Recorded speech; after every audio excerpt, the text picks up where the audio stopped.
మాట్లాడితే ఎక్కడ అప్పు ఉంది 10 కోట్లు, మేమేదో తప్పు చెప్పామని మాట్లాడుతున్నారు. మంత్రి గారు చాలా స్పష్టంగా చెప్పారు.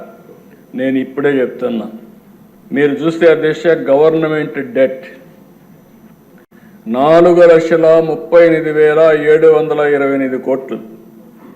పబ్లిక్ అకౌంట్ లయబిలిటీస్ అంటే ఉద్యోగస్తుల డబ్బులు కూడా మొత్తం వీళ్ళు తీసుకొని వాడేసే పరిస్థితికి వచ్చారు.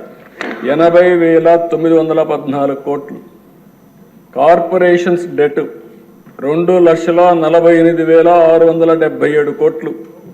సివిల్ సప్లైస్లో అప్పు 36,000 కోట్లు.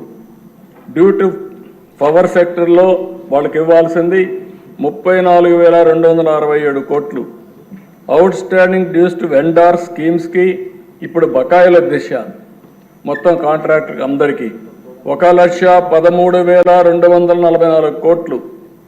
అదే మరి ఉద్యోగస్తులకు ఇవ్వాల్సింది ఇమీడియట్గా 21,980 కోట్లు.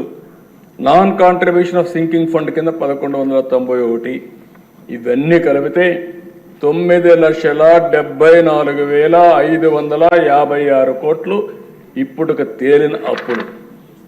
ఇంకా తవ్వితే ఎంత వస్తుందో నాకు తెలియదు.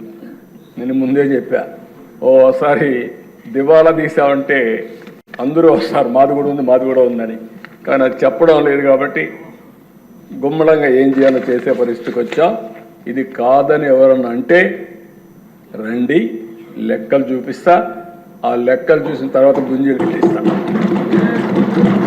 ఆశ అనుకోవద్దండి, ప్రజా జీవితాన్ని దుర్వినియోగం చేయొద్దండి. పిల్ల చేస్తూ వద్దు. లెక్కలు లెక్కలే. ఈ లెక్కల్ని ఎవ్వరు ఏమీ చేయలేరు. గవర్నమెంట్ దగ్గర మీరు అకౌంట్ దాచిపెట్టారు. ఈరోజు మేము ఏది కూడా దాపరికం లేదు. అందుకే అన్ని జీవోల్ని ఆన్లైన్లో